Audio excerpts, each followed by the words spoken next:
Let me tell you why you're here. You're here because you know something. What you know you can't explain, but you feel it.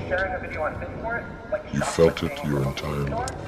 That there's something wrong with the world. You don't know what it is, but it's there, like a splinter in your mind. Try. It is this feeling that's brought you to me.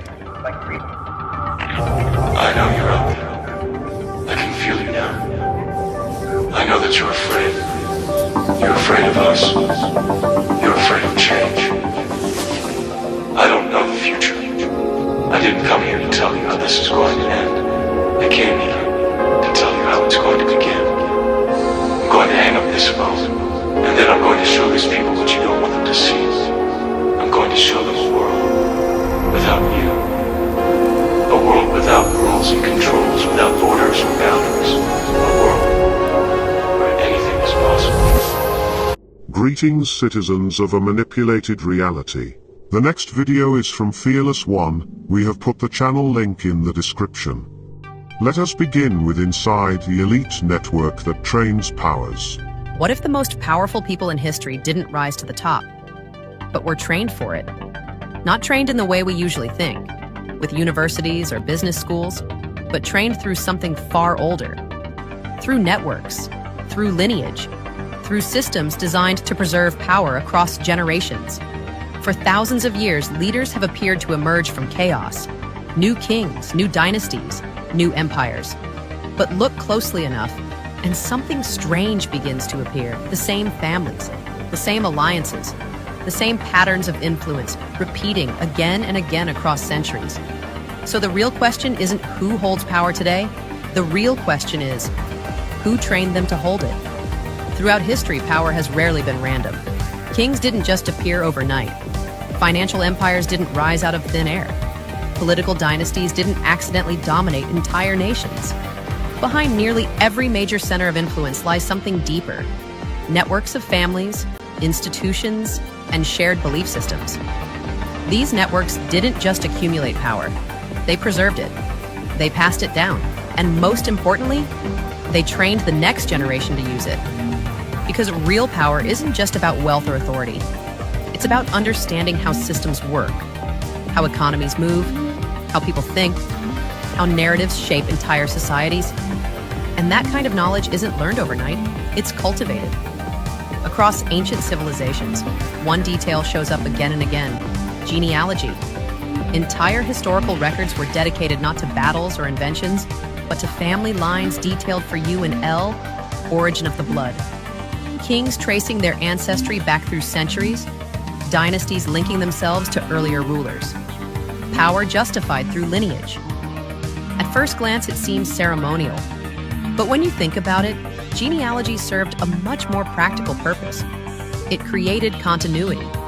Because if power is passed through families, then knowledge travels with it. Strategies, connections, resources, all transferred quietly from one generation to the next. While the outside world sees sudden rises to power, the reality may be decades, even centuries of preparation. Imagine growing up inside that environment. From childhood, you're surrounded by people who understand global finance, political strategy, institutional control. You're introduced to networks that most people never even know exist. By the time you step into leadership, you're not learning the system. You've been inside it your entire life. And that changes everything.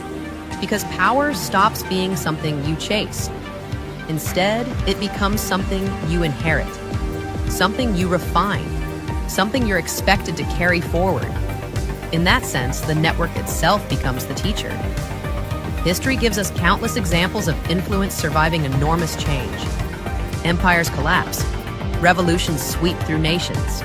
Governments fall. Yet somehow the same families, financiers, and institutions continue to appear in positions of influence generation after generation. Power doesn't disappear, it adapts, it moves into new structures, new institutions, new economic systems. And while the visible surface of society changes, the deeper networks often remain surprisingly stable, almost like a hidden architecture behind the world we see. This leads to an uncomfortable question. one that historians, researchers, and philosophers have debated for generations. How much of the world's leadership truly emerges from open competition? And how much is shaped by networks that have been quietly preparing their successors for decades? Because if power is trained, inherited, and cultivated across generations, then leadership may not be as unpredictable as it appears. It may be far more structured, far more intentional, and far older than most people realize. Empires rise and fall, governments change, new leaders step onto the world stage. But behind every era, the same question lingers. Who built the system they stepped into, and who trained them to run it?